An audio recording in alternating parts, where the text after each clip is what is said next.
出荷するとき楽なんです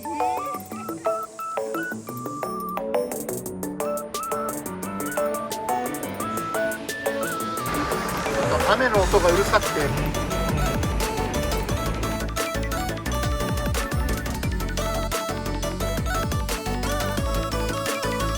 ゃんと指定してるもの。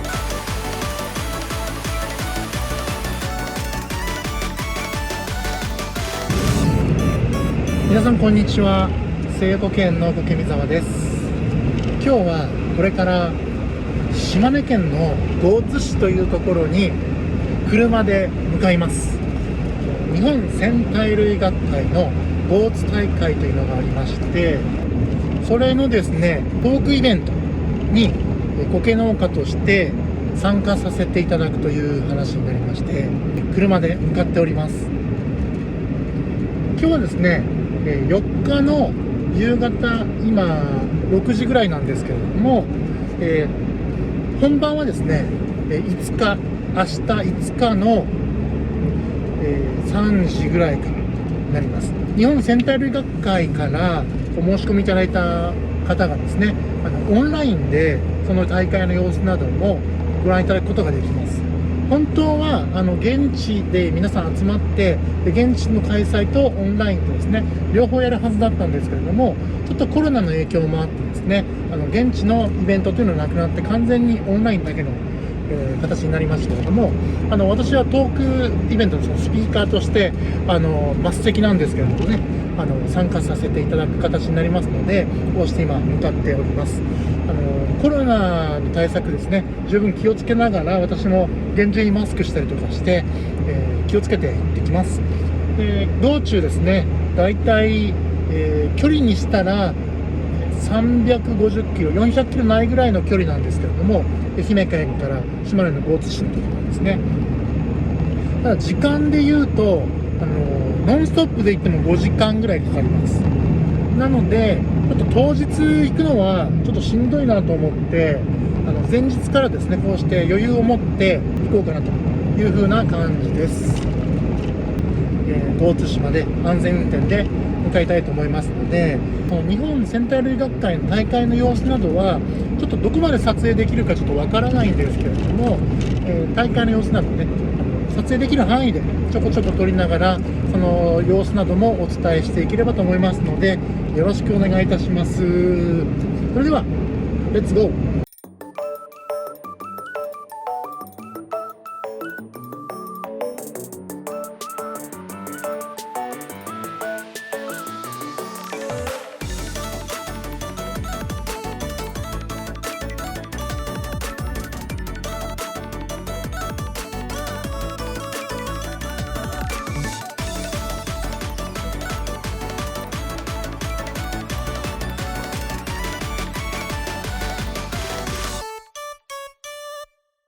はい、おはようございます。無事江津市に到着してます。夜中の1時半ぐらいにもうこっち着いてまして、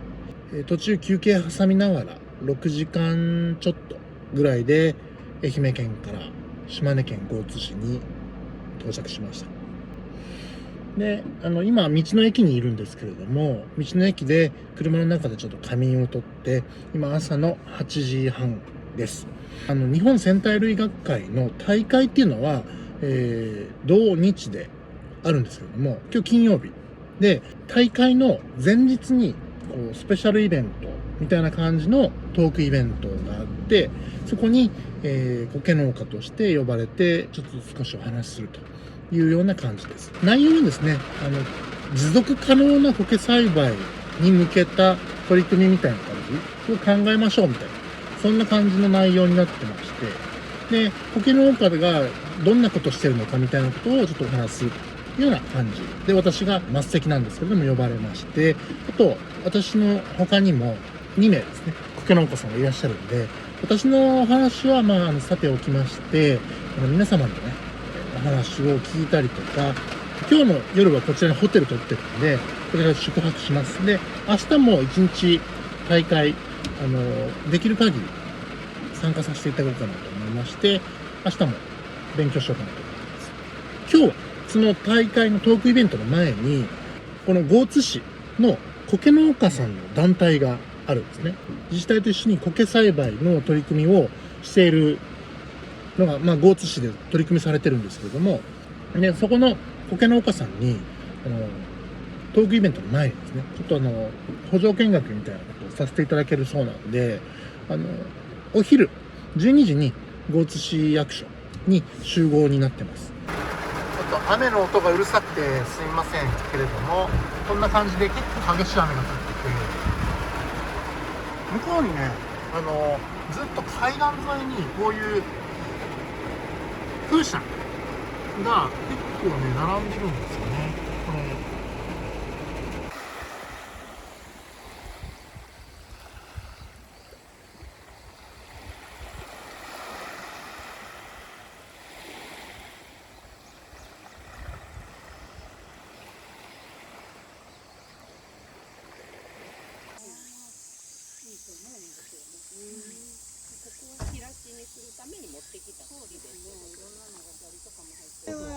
出荷するとき楽なんです。下に敷くものは人によって違ってて、僕は何もしてないですけど、人によっては軽石を二重にしてこの下に不織布の下に軽石を敷いてる人とか。だ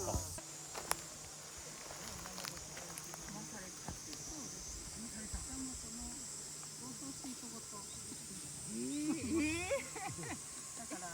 これが飛ばされるというよりは下の人が風に煽られて、全部。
今めちゃくちゃですよ。今めちゃくちゃ。もう上から入るね。雨が降って。山田初めて。ちょっと初めてですわ。すごいですね。全然ちょっと。太龍尾苔とかも太龍尾苔はね、ありますね。この山に自生してるんで。灰苔と忍と。一番ここらで自生したら太龍尾。尻尾ですか？あ、ちっちゃい、まだちっちゃいんですね、この尻尾。多分尻尾と漢文字と尻尾。難しいですよね。よう間違えるけど、ほぼここにあるのは尻尾だと思う。乾いたらすぐわかるんだけどね。はいはいはい。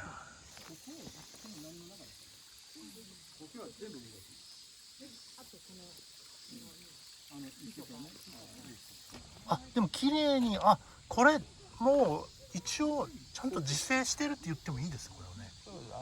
新芽が生えてくるのは生えてきてちゃんとこう自生してるものと同じぐらい綺麗に維持できてるんで、あ、綺麗に大水苔がすごっ。これ結構珍しい準絶滅危惧種ぐらいの。ここら辺ありますよ。ありますか？すごい。結局地域による。荒野の万年草、僕、はい、結構山に入ってるけど、一回も見たことないですか？見たことない。あ、広島もあるんじゃないですか？まあどうせだよ。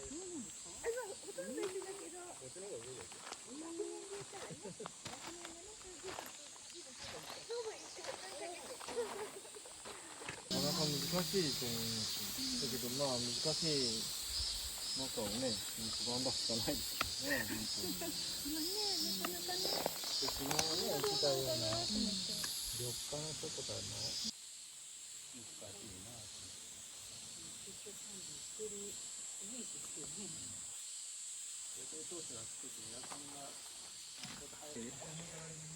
縛るなよ。へえ。そう、いいですね。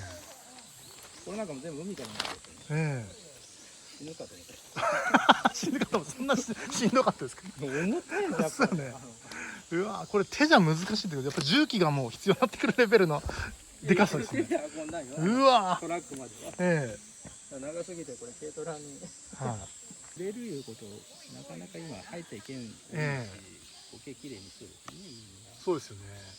なんかその苔寺とかでもやっぱりもう立ち入り禁止で触るなみたいな感じじゃないですか。まあ、すごいきれいにすると分かる、こうちゃんともう入っていいよってなかなかないです。だけどなかなかみんな入らんけど、そうですね。入っていいのかなって思っちゃいます。いいですよっつってね。こう。あれは道はなかったんですよ。えこういうはいエリアだけやっとったんだけど、え。えやっ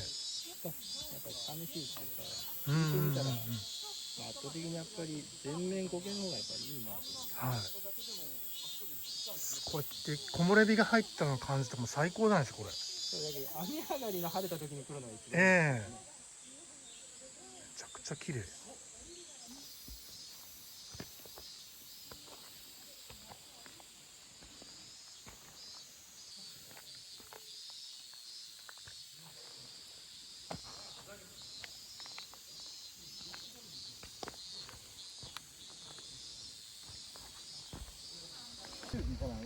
でも苔だ。す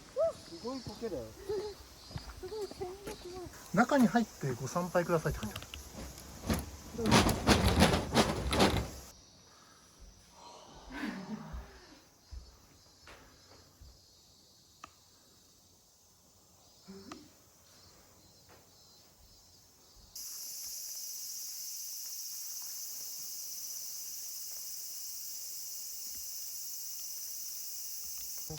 これですね。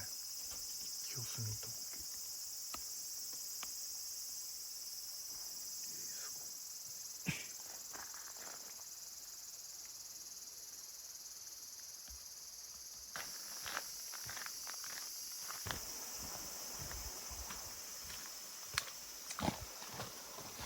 わあ、すごい綺麗。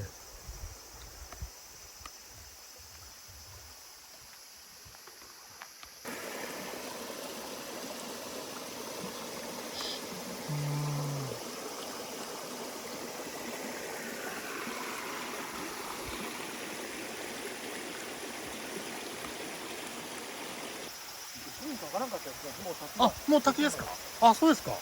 へえ。じゃあ今もう7、8、9ぐらいまで来たってこい。と。もう、じゃあもう8のところ9来てますね。あ、そうですか。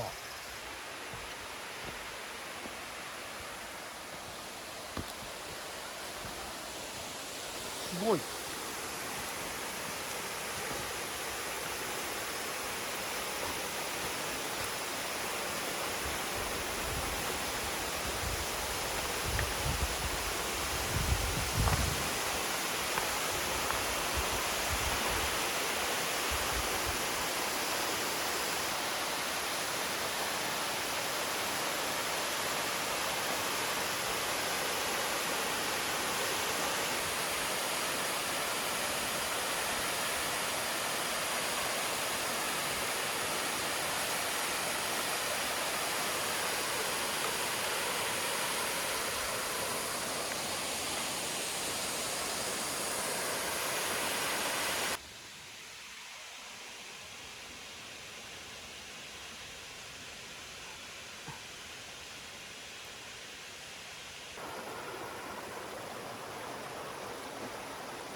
あ、これですか。この保護桶、はい。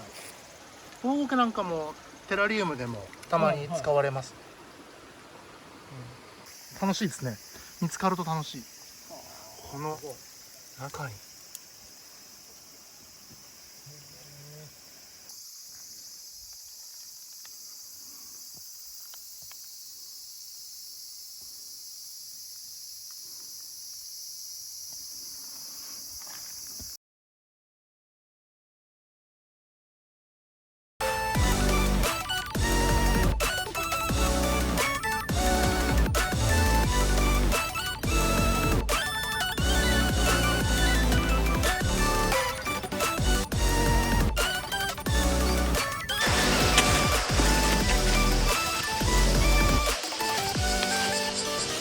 ということで、日本戦隊類学会島根県江津市大会から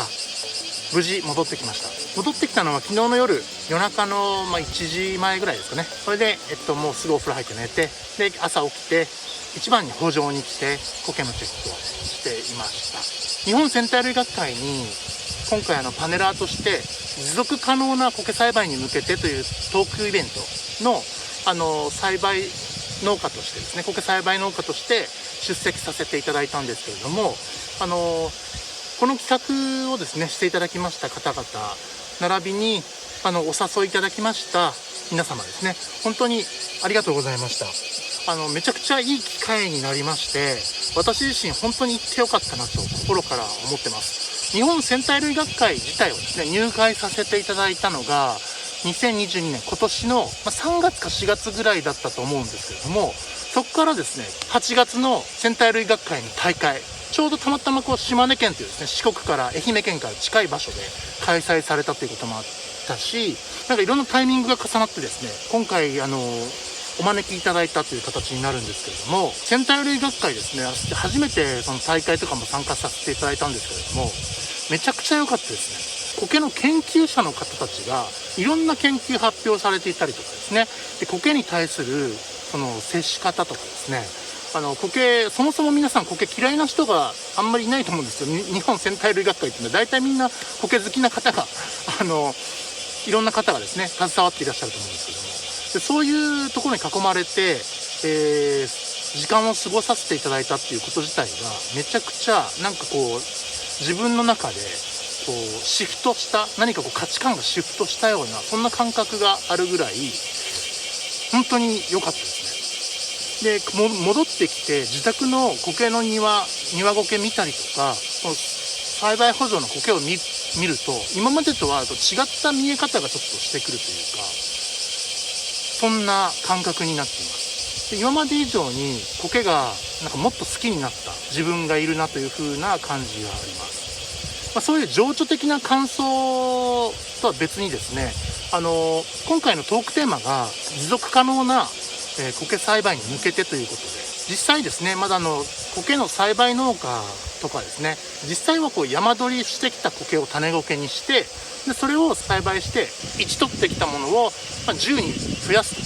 それ増殖させるというようなことがベースに栽培をしている方がほとんどだと思います。実際ですね苔農家さんも山取りをしているという、その頼らざるを得ないというですね、そういう問題は苔栽培業界抱えていると思っています。で私もですね最初に高野の万年草大笠苔をですねその何も知らない時に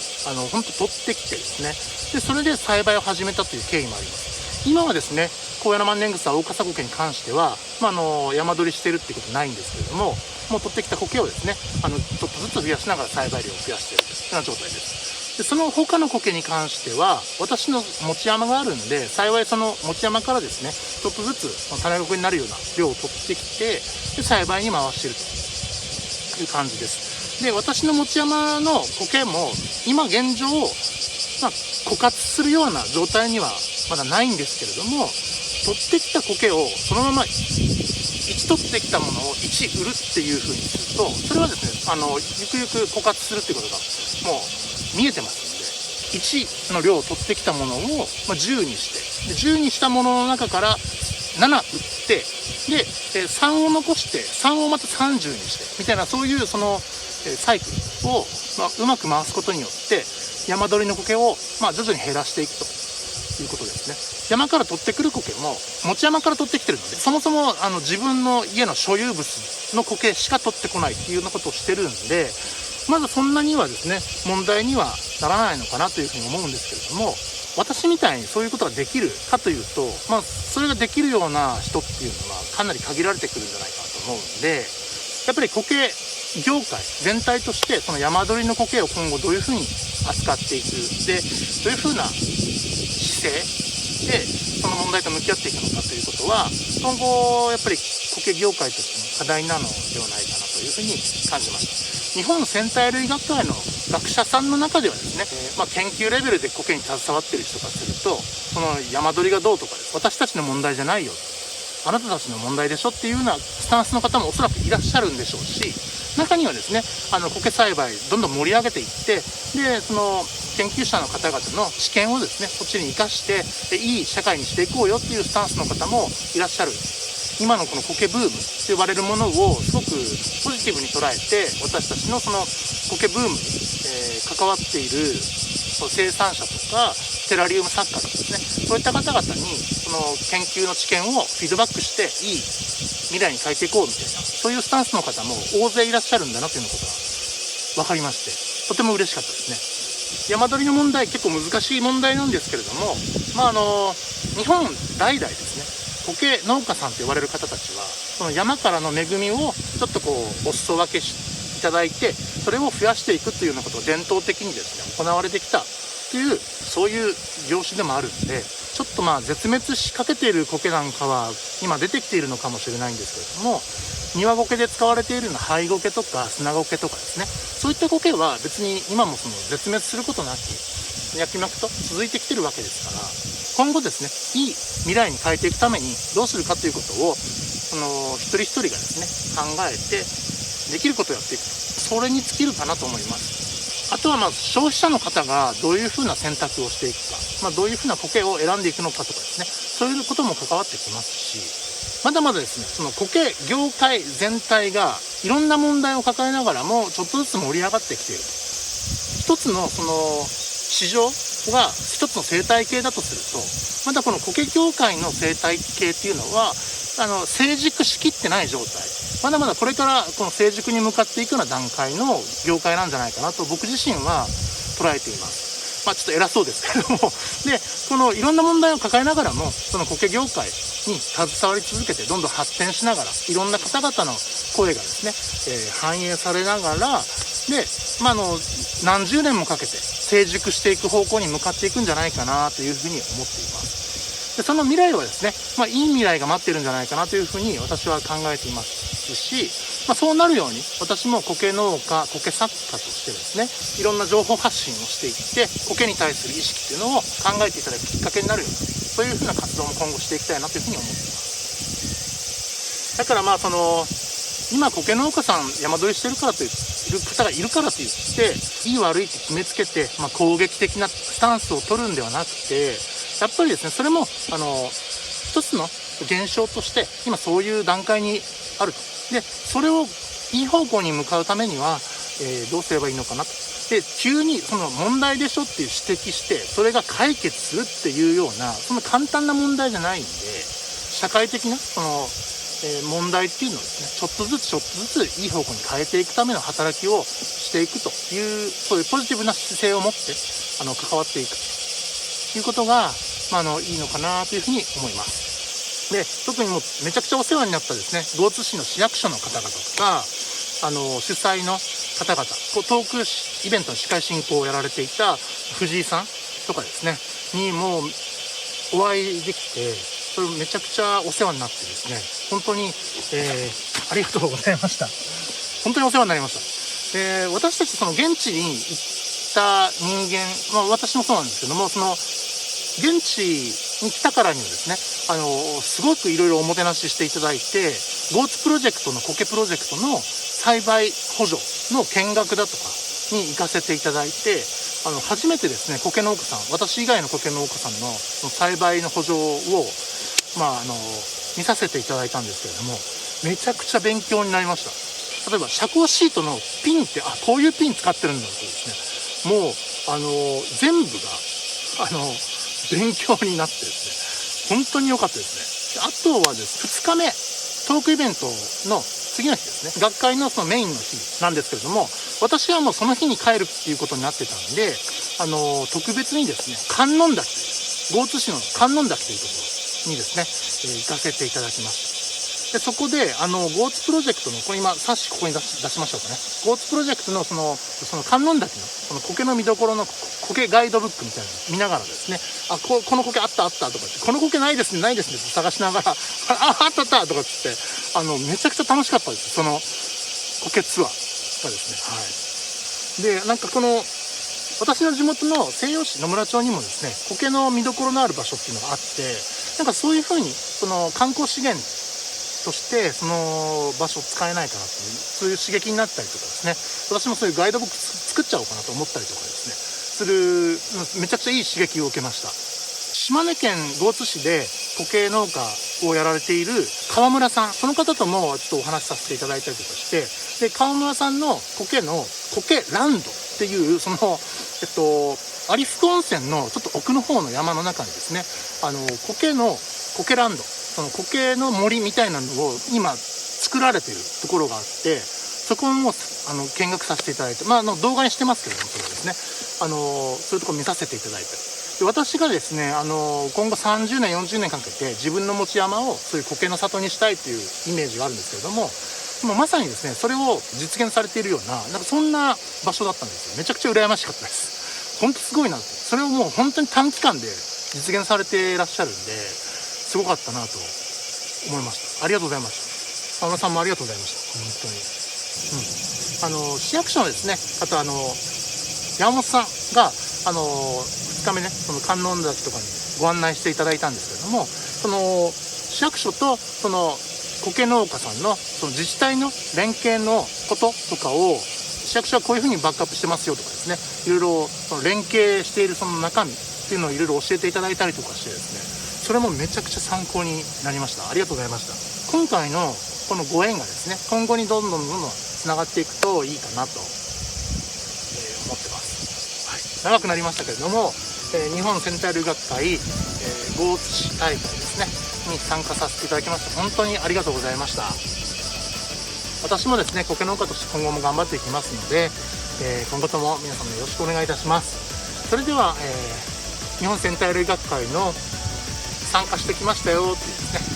最初から最後までどういう動画になってるのかこれから編集しますけれども、こんな感じで締めたいと思います。ありがとうございました。皆様、